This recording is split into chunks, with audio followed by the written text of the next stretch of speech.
बाद आपने मुझे मांग संख्या 16 और 31 पर राजस्व और सामाजिक न्याय एवं अधिकारिता पर बोलने का मौका दिया। मैं सबसे पहले राजस्व से जुड़ी हुई कुछ बातें आपके बीच रखना चाहूंगा। सभापति महोदय, मेरा विधानसभा क्षेत्र भादरा करीब 125 किलोमीटर दूर जिला हेडक्वार्टर से, इसलिए हम चाहते हैं राजस्व अपील अधिकारी की कैंप कोर्ट मेरे भादरा में हो। रामगढ़ जो उप तहसील है उसको तहसील बनाया जाए। करणपुरा, छानीबड़ी और रामगढ़ तीन बड़े बड़े गांव हैं जिनमें दो पटवार मंडल हो। रिफिटिंग का मसला है, आज भी हमारे 24 चेक ऐसे हैं जिसमें जैसे पहले माननीय सदस्य बता रहे थे, कब्जा कास्ट में कोई बैठा है और उसकी जमीन खातेदारी कहीं बोल रही है। उन 24 चेकों की रिफिटिंग का मसला जो पिछले 40 साल से चल रहा है उसका रिफिटिंग करा जाए। अभी हमारी चकबंदी का मसला है, विधानसभा में प्रश्न भी लगा लेकिन चकबंदी अभी तक नहीं हुई। ये 2017 में बेबकॉस कंपनी को ठेका दिया गया। बेबकॉस कंपनी ने अभी तक फाइनल लेखन नहीं करा लेकिन उसका 90% भुगतान हो गया। इस विषय की भी जांच करें, लेकिन इसकी जांच से ज्यादा जरूरी हमारे लिए चकबंदी का काम कंप्लीट हो। सिद्धमुख नहर नोर फीडर के जो क्षेत्र पूरे के पूरे जो राजगढ़ तहसील के और आपके सिद्धमुख के और भादरा और नौर के, उनके चकबंदी का काम पूरा करा जाए। मैं सुझाव देना चाहूंगा मंत्री महोदय से कि अभी थोड़े दिन पहले फसलें खराब हुई और सारी फसलों के खराब होने के बाद सरकार ने आदेश करा कि स्पेशल गिरदावरी करो। पटवारी इस आलस में गिरदावरी सही नहीं करते कि उनको अगर 33% नुकसान दिखा दिया तो मुआवजा देना पड़ेगा। मुआवजे की कार्रवाई में जब खाते सूक्त पड़े तब जब उनका हो जाएगा ऑर्डर मुआवजे का तो फिर बंटवाएंगे कैसे?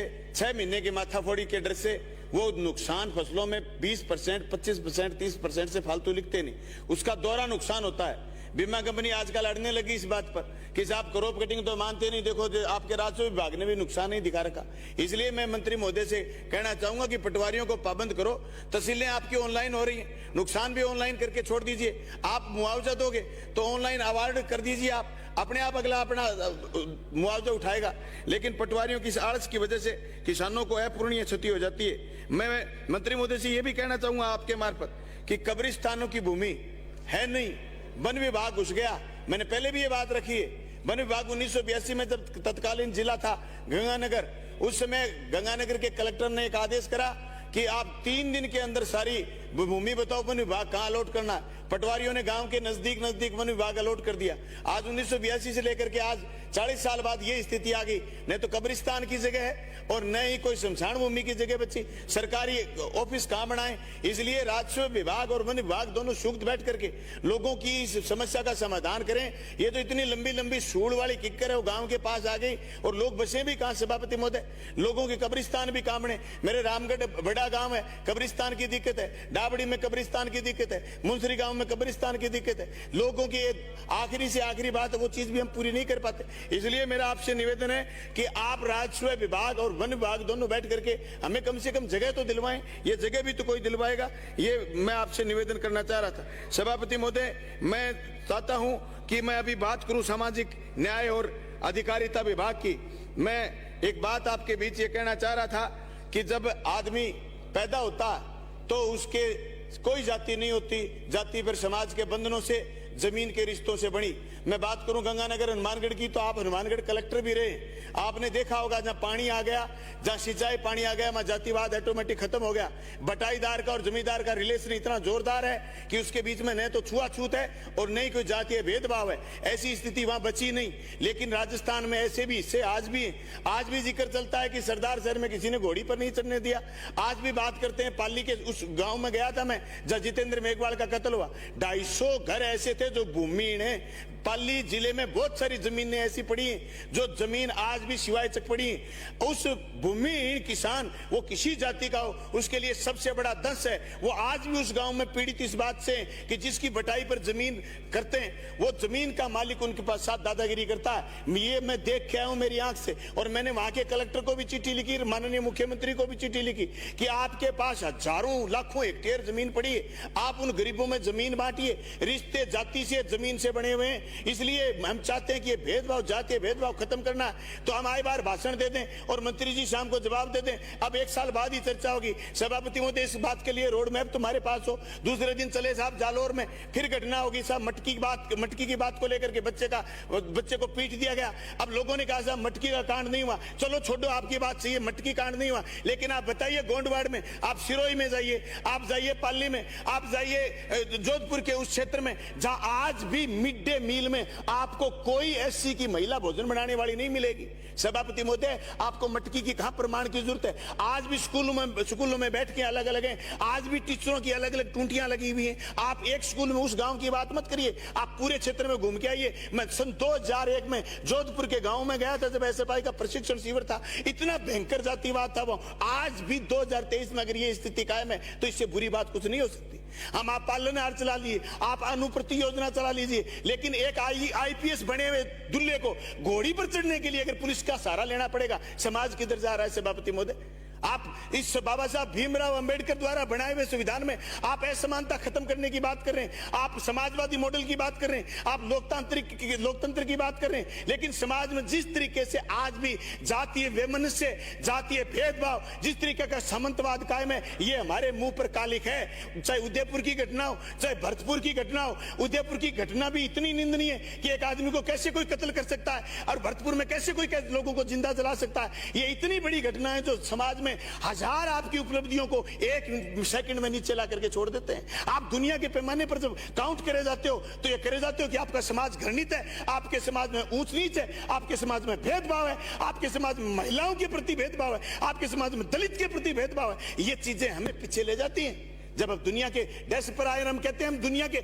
महान गुरु बनेंगे, दुनिया के विश्व गुरु बन जाएंगे, लेकिन आज जो स्थिति बनी हुई, इस स्थिति में हम विश्व गुरु बनने तो दूर की बात, हम तो हमारे पुरखों के वो नारे पे जुटला रहे हैं, वो सुदेव कुटुंबकम की बात करते थे, हम तो नारों को पीछे छोड़ रहे हैं। सभापति महोदय, मैं आपके सामने बात रखना चाहता हूं कि इतना डरा हुआ सहमा हुआ समाज कैसे हो सकता है?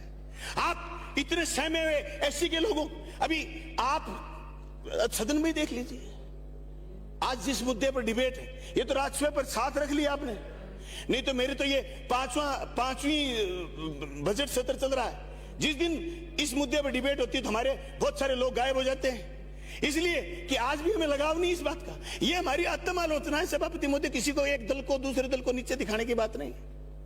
आप विराजने संविधान के द्वारा प्रदत्त अधिकारों, नहीं तो आपको भी यहां कोई नहीं विराजने देता।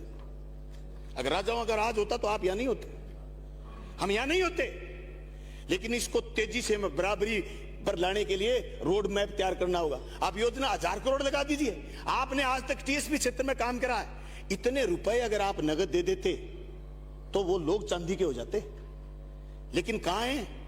आज भी दलितों में यह स्थिति है, अनुसूचित जाति में यह स्थिति है। 26-26 किलो की महिलाएं हैं, बच्चे आज भी कुपोषित हैं। सभापति महोदय, आज भी आदिवासी क्षेत्र में, वन क्षेत्र में आज भी बच्चों की मृत्यु दर है, जो मृत्यु दर आप सपोज नहीं कर सकते। अकेले राजस्थान की नहीं, पूरे की पूरे वनवासी क्षेत्र में, पूरे आदिवासी क्षेत्रों में बच्चों की मृत्यु दर है। आज भी मनुष्य कुपोषण का शिकार है।